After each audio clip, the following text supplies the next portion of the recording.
नंदिनी के मुंह से प्रभात का नाम सुनकर शिवांग और तमतमा गया। उसे एक नजर नंदिनी को देखा और फिर प्रभात को देखते हुए बोला, ओह तो प्रभात जी। प्रभात जी। इतना बोलकर शिवांग ने फिर से प्रभात का गला कस दिया और उसे मारने लगा। ये देखकर नंदिनी जोर से बोली, मैं जा रही हूँ, प्लीज प्लीज। मैं जा रही हूँ। ये देखकर शिवांग बोला, तुमने इसका नाम लिया ना, तो अब हमारा नाम लो। ये सुनकर नंदिनी रोते हुए कुछ बेबसी, कुछ दर्द और कुछ गुस्से में शिवांग को देख रही थी। फिर वो धीरे से रोते हुए बोली, शे शिवांग प्लीज छोड़ दीजिए। शिवांग को नंदिनी के मुंह से जैसा अपना नाम सुनकर एक सुकून सा मिला। उसने ना सुनने का बहाना करते हुए कहा, हमने सुना नहीं, वो क्या है, ना हम तेरा ऊंचा सुनते हैं। फिर से बोलो। वो फिर से सिसकते हुए बोली, शिवांग। इस बार नंदिनी की आवाज में भी दर्द था। शिवांग फिर से बोला, कहो कि तुम हमसे शादी करना चाहती हो, सिर्फ हम तुम्हारे अंदर बसे हैं। शिवांग की पागलपन वाली बातों को सुनकर नंदिनी रोते हुए बोली, लेकिन ये सच नहीं है। ये सुनकर शिवांग ने एक बार फिर से प्रभात की गर्दन कस दी। प्रभात की चीख जोर से निकली तो नंदिनी चिल्लाकर बोली, हाँ मैं आपसे ही शादी करना चाहती हूँ, आप ही मेरे दिल में बसे हैं। ये सुनकर शिवांग ने प्रभात को छोड़ा और अपने पास वाले नौकर से बोला, अबे ओ भैरो जरा ले जाओ, एक यही तो तुम्हारी छोटी मालिक की तरफ से शादी में, आज यही गवाह होंगे तुम्हारे छोटे मालिक की शादी के। इतना बोलकर शिवांग ने नंदिनी का हाथ पकड़ा और अपने साथ अपने रूम में ले जाने लगा। नंदिनी बेचारी तो इतना डर रही थी कि बस पूछो मत। वो पलटकर डर के मारे प्रभात को देख भी नहीं रही थी कि वो ठीक है या नहीं। क्या पता शिवांग का दिमाग फिर से खिसक जाए और वो फिर से वो सब करने लगे, इसलिए वो चुपचाप रोते हुए शिवांग के साथ रूम में चली गई। शिवांग रूम में आया और नंदिनी को अपने बिस्तर पर धकेल दिया और दरवाजा बंद करके उसके पास आया और अपना एक पैर बिस्तर पर रखकर अपने घुटने पर अपना एक हाथ रखकर नंदिनी की तरफ झुकते हुए नंदिनी को देखते हुए धमकी भरे टोन में बोला, हमें तुम शाम को सजी धजी चाहिए और तुम्हारे होठों पर एक मुस्कान होनी चाहिए। अगर तुम्हारी आंखों से एक भी आंसू गिरे ना होने वाली रानी कुंवर और मिसेज नंदिनी शिवांग सिंह राजावत, तो तुम्हारी हर आंसू की कीमत तुम्हारे आशिक को चुकाना होगा। इतना बोलकर शिवांग अपने रूम को लॉक करके चला गया और इधर नंदिनी फफक कर रो रही थी। 2 दिन बाद उसकी प्रभात से शादी थी, जिससे वो शादी करना चाहती थी। उसे लग रहा था कि शायद अब उसकी लाइफ में खुशियां आ जाए, लेकिन उसे क्या पता था कि खुशियों ने उसकी तरफ का रास्ता बदल लिया है। आज एक ऐसा इंसान जिसकी शक्ल तक नंदिनी नहीं देखना चाहती थी, उसे उससे शादी करनी पड़ेगी। शाम का वक्त, रजावत पैलेस। सारी तैयारियां हो चुकी थी। इधर शिवांग भी तैयार होकर पैलेस में बने मंडप में आया और फिर भैरो की तरफ देखकर बोला, भैरो जरा हमारे गवाह को ले आओ, नहीं तो तुम्हारी कुंवर रानी को अच्छा नहीं लगेगा। ये सुनकर भैरो ने सर झुका दिया और तभी प्रभात को लाया गया और मंडप के बगल वाले स्तंभ में बांध दिया गया। कुछ वक्त कुछ लड़कियां नंदिनी को भी मंडप में ले आई। शिवांग नंदिनी को देखे जा रहा था रेड डायमंड से जड़े हुए लहंगे में, तो आज वो कहर ढा रही थी। वो भरपूर रजावत के गहनों से लदी हुई थी, लेकिन चेहरे पर कोई खुशी नहीं थी। ये देखकर शिवांग ने भैरो को इशारा किया तो उसे प्रभात को कैंडल से चटका दिया, जिससे प्रभात जोर से चिल्लाने लगा। पहले से ही उसे बहुत सारी चोट आई थी और अब वो बर्दाश्त नहीं कर पा रहा था। नंदिनी से भी प्रभात का दर्द नहीं देखा जा रहा था। नंदिनी ने जब शिवांग को देखा तो शिवांग ने नंदिनी को मुस्कुराने का इशारा किया तो नंदिनी बिना मन के मुस्कुरा दी। ये देखकर शिवांग के फेस पे भी एक जंग जीतने वाली मुस्कान आ गई। नंदिनी को मंडप में बिठाया गया और फिर पंडित जी ने मंत्र पढ़ना शुरू किया। ये देखकर ऊपर से देखते हुए महिमा जी अपने बगल में खड़ी बुआ जी को देखते हुए बोली, जी आपने तो कहा था कि आप निकाल देंगी इस कुलक्षणी को मेरे शिवांग की लाइफ से, लेकिन ये तो शादी हो रही है, जी मेरे शिवांग को बचा लो। ये सुनकर बुआ जी मुस्कान के बोली, बस देखती जाओ छोटी बहू, ये शादी तो मैं होने नहीं दूंगा, बस तुम्हें शिवांग को रोकना है। बुआ जी की बात पे महिमा जी ने सर हिला दिया और एक बार फिर से मंडप में देखने लगी और बुआ जी ने मंडप में बैठी नंदिनी को देखा और शैतानी मुस्कान के साथ अपने मन में बोली, आज तो तेरा वो हाल होगा जो तूने सोचा नहीं होगा। तेरी शादी तो मैं शिवांग से होने नहीं दूंगी, चाहे शिवांग मर ही क्या ना जाए। इधर नंदिनी चाह के भी अपने आंसुओं को नहीं रोक पा रही थी और प्रभात भी नंदिनी को ऐसे देखकर मजबूर था। वो भी रोए जा रहा था क्योंकि नंदिनी उसके बचपन का प्यार थी। इधर शादी चल ही रही थी कि तभी बाहर से बहुत सारे लोगों के एक साथ चिल्लाने की आवाजें आने लगी। ये देखकर सब एक दूसरे को देखने लगे। राजवर्धन जी, अमर जी सब देखने चले गए। इधर महिमा जी, सुमित्रा जी परेशान थी, लेकिन बुआ जी के फेस पे एक कातिलाना मुस्कान थी। बुआ जी को ऐसे देखकर सुमित्रा जी कंफ्यूज होकर बोली, जी ये सब हो रहा है और आप मुस्कुरा रही हैं। सुमित्रा जी की बातों को सुनकर बुआ जी बोली, हाँ क्योंकि यही तो मैं चाहती हूँ, अब आगे देखो होता है क्या। ये सुनकर सुमित्रा जी और महिमा जी बुआ को देखे जा रही थी। बुआ जी ने मंडप में बैठी नंदिनी को देखा और शैतानी मुस्कान के साथ अपने मन में बोली, आज तो तेरा वो हाल होगा जो तूने सोचा नहीं होगा। तेरी शादी तो मैं शिवांग से होने नहीं दूंगी, चाहे शिवांग मर ही क्या ना जाए। इधर नंदिनी चाह के भी अपने आंसू को नहीं रोक पा रही थी और प्रभात भी नंदिनी को ऐसे देखकर मजबूर था। वो भी रोए जा रहा था क्योंकि नंदिनी उसके बचपन का प्यार थी। इधर शादी चल ही रही थी कि तभी बाहर से बहुत सारे लोगों के एक साथ चिल्लाने की आवाजें आने लगी। ये देखकर सब एक दूसरे को देखने लगे। राजवर्धन जी, अमर जी सब देखने चले गए। इधर महिमा जी, सुमित्रा जी परेशान थी, लेकिन बुआ जी के फेस पे एक कातिलाना मुस्कान थी। बुआ जी को ऐसे देखकर सुमित्रा जी कंफ्यूज होकर बोली, जी जी ये सब हो रहा है और आप मुस्कुरा रही है। सुमित्रा जी की बातों को सुनकर बुआ जी बोली, हाँ क्योंकि यही तो मैं चाहती हूँ, अब आगे देखो होता है क्या। ये सुनकर सुमित्रा जी और महिमा जी बुआ को देखे जा रही थी। इधर अमर जी जब आए तो देखा कि बहुत सारे पंडित और बहुत सारे लोग आए हुए थे। सबको देखकर राजवर्धन जी बोले, आप लोग यहाँ क्या कर रहे हैं। और तभी एक पंडित जी आगे आके बोले, वाह राजवर्धन जी, आपसे ये उम्मीद नहीं थी। आप एक विधवा का पुनर्विवाह करा रहे हैं, आप जानते हैं ना कि ये हमारे रिवाजों के खिलाफ है। राजवर्धन जी बोले, देखिए शांत हो जाए आप सब। और तभी सब ने एक साथ चिल्लाकर कहा, नहीं हम ये नहीं होने देंगे। नहीं हम ये नहीं होने देंगे। ये सब देखने के लिए बुआ जी, सुमित्रा जी और महिमा जी पैलेस के सामने बालकनी में आ गई। महिमा जी ये सब देखकर बोली, जीजी क्या इस सब से मेरा शिव बच जाएगा ना।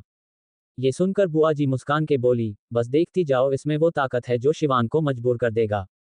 सुमित्रा जी लोगों को देखते हुए बोली, मुझे नहीं लगता कि शिवान को रखना आसान होगा। आप सब जानते हैं ना कितना जिद्दी है वो, और उतना ही खतरनाक भी, पता नहीं क्या कर दे। बुआ जी फिर से बोली, लेकिन वो अपने घर की इज्जत पर कोई आंच नहीं आने देगा और कल इलेक्शन है, कल वोटिंग का दिन है। इसलिए शिवान को चुप रहना होगा, और जब तक ये सब खत्म होगा, तब तक हम शिवान का पागलपन भी खत्म कर देंगे। बुआ जी बोल ही रही थी कि तभी महिमा थोड़ा सा दर्द में बोली, और नहीं मना पाए शिवान को तो आप जानती है ना, वो फिर से ले आएगा उसे, और इस बार उसे कोई नहीं रोक पाएगा। बुआ जी बोली, तब तक ये लड़की बहुत दूर जा चुकी होगी। ये सुनकर महिमा जी और सुमित्रा जी एक साथ बुआ को देखने लगी। इधर आवाजें चल रही थी, लेकिन फिर भी शिवांग नंदिनी से शादी कर रहा था कि तभी भैरव ने शिवांग के कान में धीरे से कुछ कहा, जिससे शिवांग तमतमा गया। वो पंडित जी को देखते हुए बोला, आप तनिक रुकिए, हम अभी आते हैं। इतना बोलकर शिवांग ने गठबंधन का कपड़ा नंदिनी की गोद में रखा और खुद अपना सेहरा उठाकर भैरव को देते हुए बड़ी सी बंदूक अपने बगल वाले स्तंभ से उतारकर बाहर जाने लगा। इधर अमर जी सबको समझ ही रहे थे कि तभी शिवांग आकर खड़ा हुआ। शिवांग ने एक नजर अमर जी को देखा और बोला, आप जाए, हम बस 5 मिनट में निपटा कराते हैं। वो क्या है ना कि आज हमारी शादी है तो किसी और को ज्यादा वक्त देंगे तो हमारी बीवी हमसे नाराज हो जाएगी। फिर उसे एक नजर सबकी तरफ देखा और फिर अपनी बंदूक को देखते हुए बोला, हाँ तो आप सबको कुछ कहना था ना, हम आ गए हैं, कहिए। शिवांग की बात सुनकर सब एक साथ चिल्लाकर बोले, हम उस विधवा को अपने साथ लेकर जाएंगे, हम उसकी शादी नहीं होने देंगे। ये सुनते ही शिवांग की कड़कती हुई नजर सबके ऊपर गई, जिसको देखकर सबके दिल दहल गए। फिर शिवांग उठा और लोगों पे बंदूक चलाने के लिए खड़ा कर दिया। ये देखकर राजवर्धन जी ने उसकी बंदूक पकड़ ली। वो धीरे से बोले, मत भूले आपकी कल वोटिंग है, प्लीज आज के लिए ये सब ना करें, मैं आपके हाथ जोड़ता हूँ प्लीज। शिवांग बिना राजवर्धन जी की तरफ देखे बोला, तो क्या अपनी नंदिनी दे दे इन्हें। ये सुनकर राजवर्धन जी बोले, नहीं बेटा, बस आज मेरी बात मान जाओ, मैंने तुम्हारी हर जिद पूरी की, बस आज मान जाओ, एक बार वोटिंग हो जाने दो, फिर तुम्हारा जो मन होगा वो कर लेना। ये सुनकर शिवांग ने गुस्से में अपनी मुट्ठी भींच ली और अपना चेहरा घुमाकर खड़ा हो गया। फिर राजवर्धन जी बोले, वो क्या है ना कि मेरे शिव को पता नहीं था कि वो विधवा है, आप सब ले जा सकते हैं उसे। ये सुनकर कुछ लोग पैलेस के अंदर आए, शिवांग भी अंदर आया, और तभी लोगों में से नकुल बाहर आया। शिवांग ने एक नजर नंदिनी को देखा और उसके पास आ गया और बोला, आज तुम हमसे दूर होना है, लेकिन सिर्फ आज की रात के लिए, कल हम आ जाएंगे तुम्हें लेने। इतना बोलकर शिवांग ने नंदिनी का चेहरा अपने हाथों में भरा और उसके होठों की तरफ बढ़ गया। सब खड़े होकर ये सब देख रहे थे। इधर नंदिनी भी पानी पानी हो रही थी, लेकिन हमारे शिवांग को किसी से कुछ लेना देना नहीं था। वो नंदिनी के होंठों को टच करने ही वाला था कि तभी बुआ जी ने उसे पीछे खींच लिया और शिवांग को आंखें दिखाते हुए बोली, बेटा सब ले जा रहे हैं इसको। ये सुनकर शिवांग ने आंखें बंद की और एक दर्द भरी आह भरी, और फिर नकुल को देखते हुए धीरे से बोला, अगर हमारी नंदिनी पे एक खरोच भी आई ना, तो तुम्हारा धड़ तुम्हारे शरीर से उखाड़ देंगे। समझ आई बात। फिर नंदिनी ने एक नजर प्रभात को देखा और सबके साथ चली गई। नंदिनी के जाने के बाद शिवांग ने खुद को कमरे में बंद कर लिया। वो रह ही नहीं पा रहा था नंदिनी के बिना। रात का वक्त, बुआ जी का कमरा। महिमा जी और सुमित्रा जी बुआ जी के रूम में थी। महिमा जी खुश होकर बोली, जी जी आप ना होती तो आज मेरा शिवांग सुमित्रा जी भी खुश थी, और तभी बुआ जी बोली, कहा था ना मैंने कि ऐसा प्लान बनाया है कि शिवांग भी कुछ नहीं कर पाएगा। मैंने सब पंडितों को बुलावाया जो कि इसके खिलाफ थे, और कुछ आदमियों को पैसे देकर। ये सुनकर सब मुस्कुराने लगी। और तभी सामने से आया, अच्छा तो ये सब आपने मिलकर किया था। सब ने सामने देखा से शिवांग गुस्से में तमतमा रहा था। इसके पहले कि कोई कुछ कहता शिवांग ने सबको हाथ दिखाकर रोक दिया और बोला, सिर्फ एक जवाब चाहते हैं आप सबसे, क्यों? शिवांग ने कहा तो महिमा जी उसे समझाते हुए बोली, शिवांग मेरी बात तो सुनिए। महिमा जी की बात पे शिवांग जोर से चिल्लाया, क्यों? क्यों किया आप सब ने ऐसा? कोई कुछ नहीं बोल रहा था, सब अपनी अपनी नजरें झुका के खड़े थे। महिमा जी रोने लगी थी, लेकिन शिवांग ने किसी को नहीं देखा और वहां से चला गया। ये देखकर महिमा जी बैठ गई और जोर से रोने लगी और बोली, शिवांग क्यों नहीं समझ रहे हैं आप, वो लड़की आपके लिए सही नहीं है बेटा। और यहाँ पे बारिश भी होने लगी, सबने कहा इतनी ठंड में बारिश।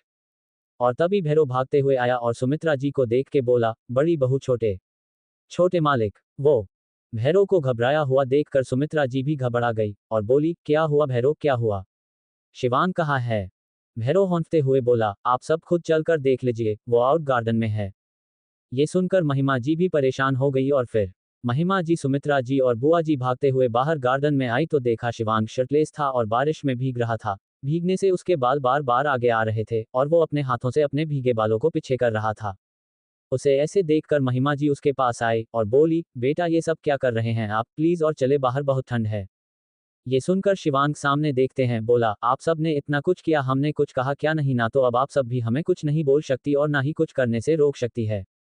सुमित्रा जी कुछ बोले वाली थी कि तभी महिमा जी सुमित्रा जी को रोकते हुए बोली, नहीं दीदी, अगर ये जिद्दी है तो मैं भी इनकी माँ हूँ, अगर ये अंदर नहीं चलेंगे तो मैं भी यही रहूंगी इनके साथ। ये सुनकर शिवांग हल्के से तंज भरी मुस्कान के साथ बोला, हाँ, ऐसे क्यों दिख रही है आप माँ जैसे कि हमसे बहुत प्यार करती है, प्लीज अपने रूम में जाकर आराम कीजिए, क्योंकि जो आप सब चाहती थी वो तो हो गया। और अगर आपने अब भी हमारी बात नहीं मानी तो अभी तो हम सिर्फ घर के बाहर आकर खड़े हैं, नहीं तो हम घर छोड़कर चले जाएंगे। आप सबको जो करना था कर लिया, अब हमारी बारी है। हमारी नंदिनी हमसे दूर है, उसकी सजा तो मिलनी चाहिए ना हमें। ये सुनकर सबकी आंखों में आंसू आ गए और सुमित्रा जी जबरदस्ती महिमा जी को लेकर अंदर चली गई। इधर सबके जाने के बाद शिवांग को ठंड लगने लगा था तो उसने अपनी आंखें बंद की और नंदिनी को याद करते हुए एक दर्द के साथ बोला, नंदिनी नंदिनी। वो नंदिनी के होंठ, उसे आंखें, उसकी मुस्कान याद करते हुए फिर से मुस्करा दिया और फिर बोला, नंदिनी नंदिनी। उसके सर से होते हुए पानी की बूंदें उसके होंठ तक आ रही थी और वो बहुत हॉट लग रहा था। महिमा जी, सुमित्रा जी और बुआ जी भागते हुए बाहर गार्डन में आई तो देखा शिवांग शर्टलेस था और बारिश में भीग रहा था। भीगने से उसके बाल बार बार आगे आ रहे थे और वो अपने हाथों से अपने भीगे बालों को पीछे कर रहा था। उसे ऐसे देखकर महिमा जी उसके पास आए और बोली, बेटा ये सब क्या कर रहे हैं आप, प्लीज और चले बाहर, बहुत ठंड है। ये सुनकर शिवांग सामने देखते हैं बोला, आप सब ने इतना कुछ किया, हमने कुछ कहा क्या नहीं ना, तो अब आप सब भी हमें कुछ नहीं बोल सकती और ना ही कुछ करने से रोक सकती है। सुमित्रा जी कुछ बोले वाली थी कि तभी महिमा जी सुमित्रा जी को रोकते हुए बोली, नहीं दीदी, अगर ये जिद्दी है तो मैं भी इनकी माँ हूँ, अगर ये अंदर नहीं चलेंगे तो मैं भी यही रहूंगी इनके साथ। ये सुनकर शिवांग हल्के से तंज भरी मुस्कान के साथ बोला, हाँ, ऐसे क्यों दिख रही है आप माँ जैसे कि हमसे बहुत प्यार करती है, प्लीज अपने रूम में जाकर आराम कीजिए, क्योंकि जो आप सब चाहती थी वो तो हो गया। और अगर आपने अब भी हमारी बात नहीं मानी तो अभी तो हम सिर्फ घर के बाहर आकर खड़े हैं, नहीं तो हम घर छोड़कर चले जाएंगे। आप सबको जो करना था कर लिया, अब हमारी बारी है। हमारी नंदिनी हमसे दूर है, उसकी सजा तो मिलनी चाहिए ना हमें। ये सुनकर सबकी आंखों में आंसू आ गए और सुमित्रा जी जबरदस्ती महिमा जी को लेकर अंदर चली गई। इधर सबके जाने के बाद शिवांग को ठंड लगने लगा था तो उसने अपनी आंखें बंद की और नंदिनी को याद करते हुए एक दर्द के साथ बोला, नंदिनी नंदिनी। वो नंदिनी के होंठ, उसे आंखें, उसकी मुस्कान याद करते हुए फिर से मुस्करा दिया और फिर बोला, नंदिनी नंदिनी। उसके सर से होते हुए पानी की बूंदें उसके होंठ तक आ रही थी और वो बहुत हॉट लग रहा था। और वो नंदिनी नंदिनी की रट लगाए हुए था। सुबह का वक्त। महिमा जी और सुमित्रा जी अपनी खिड़की से लगकर शिवांग को देख रही थी और अब तक बारिश भी बंद हो गई थी, लेकिन अब भी शिवांग के होंठों पे नंदिनी का नाम था। वो नंदिनी को ही अपने पास महसूस कर रहा था कि तब किसी ने उसके कंधे पे हाथ रखा। शिवांग ने अपनी आंखें खोली और पलट कर देखा और उसे गले लगा लिया। सामने कोई लड़का खड़ा था जिसने ब्लू वाइट शर्ट और ब्लू जीन्स पहना था। और तभी उसके पीछे से एक छोटा सा 5 साल का लड़का बाहर आया और शिवांग के पैरों में लिपट कर मुस्कुरा के बोला, चाचू। शिवांग ने पहले देखा और बोला, तू ओम को भी अपने साथ ले आया, तुझे पता है कि हम कहाँ जाने वाले हैं और क्या करने वाले हैं? शिवांग के कहने पर सामने वाला बोला, मैंने ओम को समझा दिया है और हम शाम तक वापस आ जाएंगे, बस चिल यार। ये सुनकर शिवांग अपना सर ना में हिलाते हुए बोला, अखंड तू भी ना। शिवांग ने ओम को अपनी गोद में ले लिया और बोला, इतने दिन बाद चाचू की याद आई। ओम ने कुछ कहने के लिए मुंह खोला ही था कि तभी अखंड बोला, शिव चले, क्योंकि जल्दी आना है पता है ना, नहीं तो माँ को पता नहीं क्या बोलेगी। ये सुनकर शिवांग ने हाँ में सर हिला दिया। अखंड बुआ जी का बेटा था और ओम अखंड का उसकी बीवी के साथ तलाक हो गया था, क्योंकि वो किसी और के साथ रहना चाहता था और उसे बच्चा नहीं चाहिए था, जिसकी वजह से बुआ जी भी ओम को ही सारा दोषी मानती थी। ओम को देखकर महिमा जी आए और ओम को लेकर अपने साथ चली गई। इधर नंदिनी को नकुल ले आया था, तब से नंदिनी के साथ बुरा व्यवहार हो रहा था। अवध जी भी बहुत बीमार चल रहे थे। और तभी मुन्नी जी नंदिनी के पास आए और बोली, तूने इतना सब किया था, लेकिन तुझे हमने कलंक लगने से बचा लिया। चल तुझे तेरे पापा आए हैं, छोड़ दूं, नहीं तो जिसको तूने फंसाया है वो आ जाएगा मेरे घर। इधर शिवांग अखंड और अपने कुछ आदमियों के साथ बनारस आ चुका था। राणा जी भी आए थे। सब मुन्नी जी के घर पहुंच गए, क्योंकि अब तक वोटिंग खत्म हो गई थी। मुन्नी जी के घर का दरवाजा नकुल ने खोला तो शिवांग बिना कुछ बोले घर में घुस गया और जोर से चिल्लाकर बोला, नंदिनी, नंदिनी बाहर आओ। अखंड भी अपनी बंदूक लेकर शिवांग के साथ खड़ा था, लेकिन नंदिनी कहीं दिखाई नहीं दे रही थी। ये देखकर शिवांग नकुल के पास आया और बोला, बता नंदिनी कहाँ है। नकुल धीरे से घबरा कर बोला, मुझे नहीं पता। ये सुनकर शिवांग क्रोध में तमतमा गया और नकुल के ऊपर गन पॉइंट करके बोला, अब बोल, अब भी नहीं पता है तुझे हमारी नंदिनी कहाँ है। तभी मुन्नी जी आए और शिवांग के हाथ में बंदूक देखकर चिल्लाकर बोली, मैं बताती हूँ। शिवांग ने मुन्नी जी को देखा तो मुन्नी जी ने सब बता दिया। शिवांग बिना कुछ बोले मुन्नी जी के घर से निकल गया। इधर नंदिनी ने आज रेड कलर की बनारसी साड़ी पहनी थी, क्योंकि निर्मल जी ने कहा था कि अगर शिवांग आ भी गया तो नंदिनी को घूंघट में कर देंगे और नंदिनी को लाल साड़ी में वो पहचान ही नहीं पाएगा, उसे शक ही नहीं होगा। वो शिव जी के सामने हाथ जोड़कर आशीर्वाद ले रही थी। वो अपने मन में बोली, हे शिव जी, आज जा रही हूँ यहाँ से हमेशा के लिए, अब नहीं आऊंगी, प्लीज मुझे बचा लीजिए। फिर निरंकार जी और निर्मल जी धीरे से बोले, नंदिनी चलो बेटा। निरंकार जी की बात मानकर नंदिनी भी निरंकार जी के साथ चल दी। और तभी गोली चलने की आवाज आई। निर्मल जी ने देखा तो शिवांग हर जगह पे नंदिनी को खोज रहा था। ये देखकर वो बोले, नंदिनी बेटा, अब हमारे प्लान का वक्त आ गया है। ये सुनकर नंदिनी ने भी शिवांग को देख लिया तो निरंकार जी बोले, हम तुम्हें घाट पे मिलेंगे, अगर तुम्हारे साथ रहे तो उसे शक हो जाएगा। ये सुनकर नंदिनी ने हाँ में सर हिला दिया और जल्दी घूंघट ले लिया और निरंकार जी और निर्मल जी जल्दी से दूसरी तरफ चले गए। इधर शिवांग मंदिर की तरफ बढ़ रहा था और अखंड सब जगह पे देख रहा था। नंदिनी डर से कांप रही थी। शिवांग सबको देख रहा था और नंदिनी बगल से जा रही थी कि तभी शिवांग ने आवाज दी, रुको। नंदिनी की तो सांसें ही रुक गई। शिवांग की आवाज सुनकर नंदिनी रुक गई और तभी अखंड बोला, यार तू भी गजब बात कर रहा है, देख रहा है ना कि लाल रंग की बनारसी साड़ी पहनी है, ऐसा लगा रहा है कि उसकी अभी अभी शादी हुई है। अखंड की बात सुनकर नंदिनी की जान में जान आई। वो फिर से जाने लगी और तभी वो शिवांग से टकरा गई। लेकिन फिर भी नंदिनी ने अपना घूंघट खुलने नहीं दिया। इधर शिवांग नंदिनी से टकराने के बाद उसे स्मेल करने लगा।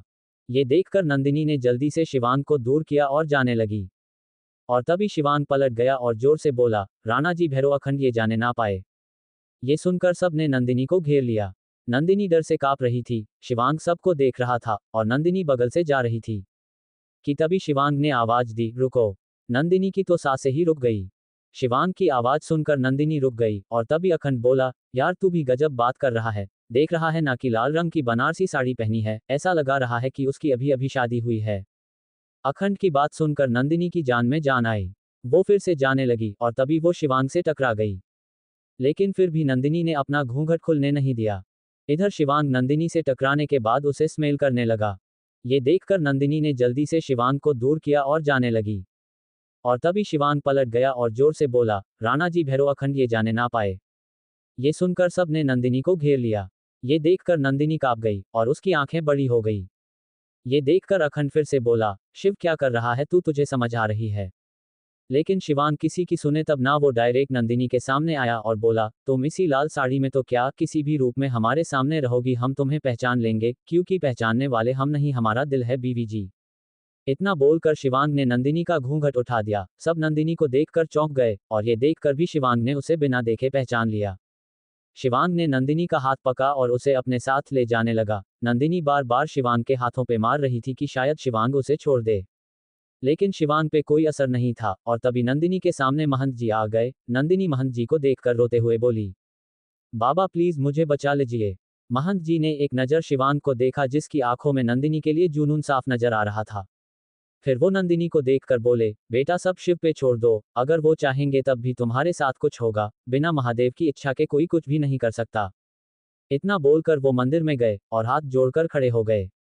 इधर शिवांग ने एक पंडित को मंदिर के सामने वाले हवन कुंड के पास बिठा रखा था, जो कि चारों तरफ से खुला था, क्योंकि वो हवन कुंड बहुत बड़ा था और उसमें बड़े बड़े हवन होते थे। फिर शिवांग नंदिनी को लेकर वह आया और पंडित को एक नज़र देखा। पंडित जी जल्दी जल्दी मंत्र पढ़ने लगे और तभी मंदिर के पास बहुत सारे लोग आ गए और नकुल भी। इधर निरंकार जी निर्मल जी भी जल्दी से हवन कुंड के पास आ गए। निर्मल जी को देखते हुए नंदिनी रोने लगी और बोली, चाचा बचा लीजिए मुझे। फिर वो निरंकार जी को देखने लगी कि तभी नकुल चिल्लाकर बोला, देखो भाइयों, हमारी नगरी में एक विधवा से जबरदस्ती शादी कर रहा है, क्या हमारे रहते ये संभव है? ये सुनकर सब एक साथ बोले, नहीं बिल्कुल नहीं, हम ये नहीं होने देंगे। वैसा तो निरंकार जी नकुल को बिल्कुल पसंद नहीं करते थे, लेकिन एक तरफ से नकुल आज उनकी मदद कर रहा था। इधर सब और जोर जोर से चिल्लाने लगे। नकुल ने बहुत से लोगों को पैसा भी दिया था ये शादी रोकने के लिए, क्योंकि उसको नंदिनी चाहिए थी। लेकिन इधर शिवांग अब भी नंदिनी से शादी कर रहा था। फिर पंडित जी बोले, फेरों के लिए खड़े हो जाएं आप दोनों, ये फेरे आप दोनों को एक मजबूत रिश्ते की डोर में बांध देंगे। शिवांग खड़ा हुआ, लेकिन नंदिनी नहीं उठ रही थी। ये देखकर शिवांग ने नंदिनी की बाजू को कस के पकड़ा और एक झटके में नंदिनी को खड़ा कर दिया और जबरदस्ती उसका हाथ पकड़कर उसे घसीटते हुए फेरे लेने लगा। और तभी कुछ लोग जल्दी से हवन कुंड पे आने लगे। असल में हवन कुंड ऊंचा बना हुआ था और लोग नीचे खड़े थे। कुछ लोग आने लगे तो शिवांग के गार्ड सबको रोक रहे थे। ये देखकर शिवांग चिल्लाकर बोला, भून दो जो सामने आए। ये सुनकर गार्ड्स भी तैयार हो गए और तभी शिवांग ने अपना हाथ आगे किया तो एक गार्ड ने उसके हाथ पे उसकी पिस्तौल रख दी। ये देखकर अखंड फिर बोला, तू ये सब क्यों कर रहा है? शादी करना, ये हम सब हैंडल कर लेंगे। ये सुनकर शिवांग ने एक नज़र नंदिनी को देखा जो कि अब भी अपना हाथ छुड़ा रही थी। फिर बोला, इसके लिए जरूरी है ये? फिर शिवांग ने सामने आते हुए आदमी पे गोली चला दी और वो वहीं पे ढेर हो गया। ये देखकर जो नंदिनी अब तक रो रही थी, उसकी चिक निकल गई। शिवांग ने एक हाथ से नंदिनी का हाथ पकड़ा था और उसके साथ जबरदस्ती फेरे ले रहा था और दूसरे हाथ से गोली चला रहा था। लेकिन फिर भी आदमी आने से रुक नहीं रहे थे। हर फेरे में 2-4 आदमी मारे जा रहे थे। ये देखकर नंदिनी और सहम जा रही थी। उसकी तो हालत खराब होती जा रही थी और निरंकार जी खुद को बहुत ही बेबस महसूस कर रहे थे। उनके सामने उनकी बेटी थी लेकिन कोई कुछ नहीं कर पा रहा था। तभी उनकी नज़र बगल में गई, जहाँ की निर्मल जी नहीं थे। ये देखकर वो घबरा गए और तभी निर्मल जी कमिश्नर के साथ आए और बोले, देखिए मेरी बेटी के साथ कैसे ये गुंडा जबरदस्ती कर रहा है। इधर शिवांग और नंदिनी के फेरे खत्म हो गए थे। अब पंडित जी बोले, अब आप इनको मंगलसूत्र पहनाए। ये सुनकर शिवांग ने अपनी पॉकेट से एक मंगलसूत्र निकला और जल्दी से नंदिनी को पहना दिया। और तभी कमिश्नर बोले, छोटे सरकार आपकी जय हो। ये सुनकर सब लोग शॉक्ड हो गए कि तभी निर्मल जी बोले, आप भी बिक गए हैं, मैं अपनी बेटी को खुद बचा लूंगा। इधर नंदिनी रोते जा रही थी और तभी निर्मल जी हवन कुंड के पास आए हुए बोले, मैं तुम्हें अपनी बेटी के साथ जबरदस्ती नहीं करने दूंगा। ये सुनकर शिवांग जो कि नंदिनी को सिंदूर पहनाने जा रहा था, वो खड़ा हुआ और अपनी पिस्तौल लेकर बोला, अगर आपके मरने के बाद ही हमारी नंदिनी मिलेगी तो वही सही। इतना बोलकर शिवांग ने निर्मल जी पे गोली चला दी। निर्मल जी को गोली लगते ही वहां पे सन्नाटा पसर गया। ये देखकर निरंकार जी और नंदिनी जोर से चीखने लगे और तभी शिवांग ने सिंदूर उठाया और नंदिनी की मांग भर दी। नंदिनी की मांग से लेकर चेहरे तक सिंदूर था और उसकी आंखें रोने से लाल हो गई थी। नंदिनी और शिवांग की शादी हो गई थी और वहां पे लाशों का ढेर लगा हुआ था। कैसे निभाएगी नंदिनी ये जुनून वाली शादी? और तभी निर्मल जी हवन कुंड के पास आए हुए बोले, मैं तुम्हें अपनी बेटी के साथ जबरदस्ती नहीं करने दूंगा। ये सुनकर शिवांग जो कि नंदिनी को सिंदूर पहनाने जा रहा था, वो खड़ा हुआ और अपनी पिस्तौल लेकर बोला, अगर आपके मरने के बाद ही हमारी नंदिनी मिलेगी तो वही सही। इतना बोलकर शिवांग ने निर्मल जी पे गोली चला दी। निर्मल जी को गोली लगते ही वहां पे सन्नाटा पसर गया। ये देखकर निरंकार जी और नंदिनी जोर से चीखने लगे और तभी शिवांग ने सिंदूर उठाया और नंदिनी की मांग भर दी। नंदिनी की मांग से लेकर चेहरे तक सिंदूर था और उसकी आंखें रोने से लाल हो गई थी। नंदिनी और शिवांग की शादी हो गई थी और वहां पे लाशों का ढेर लगा हुआ था। निरंकार जी ने निर्मल जी को उठाया और अस्पताल लेकर चले गए। इधर नंदिनी के भी आंखों के आंसू सूख चुके थे। शिवांग ने एक नज़र सबको देखा तो जितने भी लोग बचे थे सब भाग गए। इधर शिवांग ने नंदिनी को देखा तो वो अब भी बैठी थी। ये देखकर शिवांग ने नंदिनी को अपनी बाहों में उठा लिया और ले जाकर कार में चला गया। उसके पीछे अखंड भैरव राणा जी सब चले गए। शाम का वक्त रजावत पैलेस। शिवांग नंदिनी के साथ आ गया था और सुबह हो गई थी। शिवांग नंदिनी को लेकर दरवाजे पे खड़ा था, लेकिन कोई भी नंदिनी के गृह प्रवेश के लिए आ ही नहीं रहा था। ये देखकर शिवांग अखंड को देखकर बोला, भैरव से बोल व्यवस्था करे, विला में अपनी बीवी को लेकर वही जा रहे हैं। जब यहाँ पे हमारी कोई जरूरत ही नहीं है तो रह के क्या करेंगे। इधर बुआ जी ने महिमा जी को जबरदस्ती भेजा गृह प्रवेश करने के लिए। शिवांग नंदिनी को लेकर पलटा ही था कि तभी महिमा जी बोली, रुको। महिमा जी की बात पे शिवांग ने पहले एक शैतान मुस्कान की और फिर पलट गया। महिमा जी आए और शिवांग की आरती करने लगी। ये देखकर शिवांग ने पहले महिमा जी को देखा और फिर नंदिनी को, और फिर नंदिनी का हाथ पकड़कर उसे अपने आगे खड़ा कर दिया। अब महिमा जी को नंदिनी और शिवांग दोनों की आरती करनी पड़ रही थी। फिर नंदिनी के सामने कुमकुम की थाल रखी गई। फिर महिमा जी अपना चेहरा दूसरी तरफ करके बोली, इसमें पैर रखकर अब आप प्रवेश करो। ये सुनकर नंदिनी ने अपना पैर बाया ही था कि तभी शिवांग ने उसे रोक दिया और बोला, पहले हम रखेंगे। इतना बोलकर शिवांग ने पहले अपना पैर रखा। जब उसे लगा कि सब ठीक है तो उसने नंदिनी को इशारा किया। नंदिनी ने भी पैर रखा और फिर दोनों घर में आ गए। महिमा जी कुछ कहती हैं इसके पहले ही शिवांग ने नंदिनी को अपनी बाहों में उठा लिया और अपने कमरे की तरफ चला गया। ये देखकर महिमा जी को बहुत बुरा लगा, लेकिन शिवांग अभी नंदिनी के पास रहना चाहता था। नंदिनी कुछ बोल नहीं रही थी और शिवांग ने उसे बिस्तर पे सुला दिया और अपनी शर्ट उतारने लगा। ये देखकर नंदिनी तुरंत बैठ गई और खुद को समेट लिया। शिवांग ने अपनी शर्ट की साड़ी का बटन खोल दी थी, जिससे उसके सिक्स पैक अच्छे से दिख रहे थे और खिड़की से आती हुई हवा से उसके बाल और उसकी शर्ट उड़ रही थी। शिवांग को ऐसे देखकर कोई भी लड़की उसके करीब आने से खुद को नहीं रोकती, लेकिन नंदिनी अपनी नज़र झुका के बैठी थी। उसे ऐसे देखकर शिवांग तुरंत बिस्तर पे नंदिनी के बगल में पसर गया और थोड़ा सा उठाकर नंदिनी के होठों की तरफ बढ़ने लगा। ये देखकर नंदिनी तुरंत बिस्तर से उठकर खड़ी हो गई। ये देखकर शिवांग ने आने दोनों हाथों को पीछे ले जाकर अपने सर से लगा लिया और नंदिनी को देखने लगा। उसके शर्ट की बटन खुलने से उसकी शर्ट उसकी बॉडी पे से हट गई थी। बस उसकी बाजुओं में शर्ट थी और नंदिनी शिवांग को देखकर घबरा रही थी।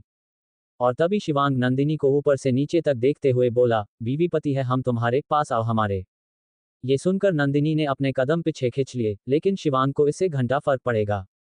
शिवांग हल्का सा उठा और नंदिनी का हाथ पकड़कर उसे अपने ऊपर खींच लिया, जिससे नंदिनी उसके ऊपर गिर गई। नंदिनी पहली बार किसी लड़के के इतना करीब थी, क्योंकि नरेन तो शादी की रात को ही मर गया था।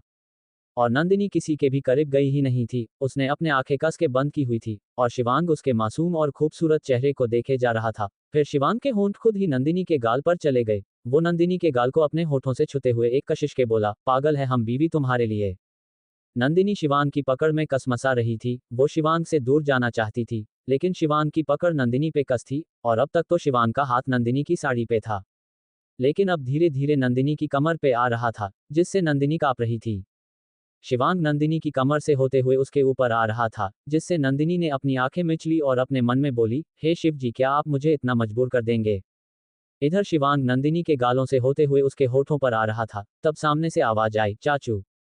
ओम की आवाज सुनकर शिवांग ने नंदिनी को छोड़ दिया। शायद महादेव भी जानते थे कि ओम की जगह पे कोई भी आता तो शिवांग को घंटा फर्क पड़ता, वो तब भी नंदिनी को नहीं छोड़ता। शिवांग खड़ा हुआ और तभी ओम उसके पास आया और एक नज़र नंदिनी को देखकर बोला, ये आप मेरे लिए मम्मा लाए हो। आपको पता है सब बच्चे कहते हैं कि मम्मा मुझे छोड़कर गई है, अगर ये मेरी मम्मा है तो अब कोई मुझे कुछ नहीं कहेगा। ये सुनकर नंदिनी को बहुत बुरा लगा। उसे ओम को देखकर दया आ रही थी कि तभी शिवांग ओम के बालों को खराब करते हुए बोला, हाँ ये आपकी मम्मा है। ये सुनकर ओम खुश हो गया और फिर जल्दी से नंदिनी के पास आया और उसके पैर में लिपट गया और बोला, मम्मा आप चलो ना, मैं अपने फ्रेंड्स को वीडियो कॉल करके आपसे मिलाऊंगा। इतना बोलकर ओम ने अपने छोटे छोटे हाथों से नंदिनी का हाथ पकड़ा और उसे ले जाने लगा कि तभी शिवांग ने नंदिनी का दूसरा हाथ पकड़ लिया, जिससे नंदिनी रुक गई। ओम ने पलट कर देखा तो शिवांग ने नंदिनी को पकड़ रखा था। फिर शिवांग ने एक नज़र ओम को देखा और फिर नंदिनी को देखते हुए बोला, ओम तुम जाओ बेटा, तुम्हारी मम्मा 2 मिनट में तुम्हारे पास आ जाएगी। ओम क्यूट सा फेस बना करे बोला, पक्का ना। शिवांग ने नंदिनी को देखते हुए हाँ में सर हिला दिया। फिर ओम चला गया। ओम के जाने के बाद नंदिनी की इतनी हिम्मत नहीं हो रही थी कि वो पलटकर एक नज़र शिवांग को देखे, लेकिन उसके चाहने ना चाहने से क्या होता है। शिवांग ने झटके से नंदिनी को अपनी तरफ किया और उसे दीवार से लगा दिया। नंदिनी कांप रही थी। शिवांग ने नंदिनी के जबड़े को पका, जिससे नंदिनी के होंठ खुल गए। शिवांग तो पहले से ही खुद पर कंट्रोल नहीं कर पा रहा था, लेकिन अब वो नंदिनी को जल्द से जल्द अपने नीचे चाहता था। इसलिए वो नंदिनी के होठों को अपने होठों में लेने के लिए आगे बढ़ा और तभी नंदिनी अपनी कांपती आवाज में बोली, वो ओम। ये सुनकर शिवांग रुक गया और फिर धीरे से उसके कान के पास उसके गाल को अपने गाल से टच करते हुए बोला, अभी जाओ, लेकिन रात को कोई नहीं होगा, फिर हम तुम्हें बिना कपड़ों के देखना चाहेंगे, देखना क्या बहुत कुछ करना चाहेंगे, after all it's a first night. ये सुनकर नंदिनी की सांस रुक गई, वो अपना सलाइवा गटक रही थी, डर से उसके पसीने छूट रहे थे। इतना बोलकर शिवांग ने नंदिनी को छूते हुए उसके पेट पे अपना हाथ फिरा दिया, जिससे नंदिनी एक बार फिर से कांप गई और जल्दी से कमरे से भाग गई। अभी नंदिनी बाहर आई थी कि तभी किसी की चिल्लाने की आवाज आई, शिवांग बाहर आओ, मुझे तुमसे बात करनी है, ऐसे कैसे कर सकते हो मेरे साथ।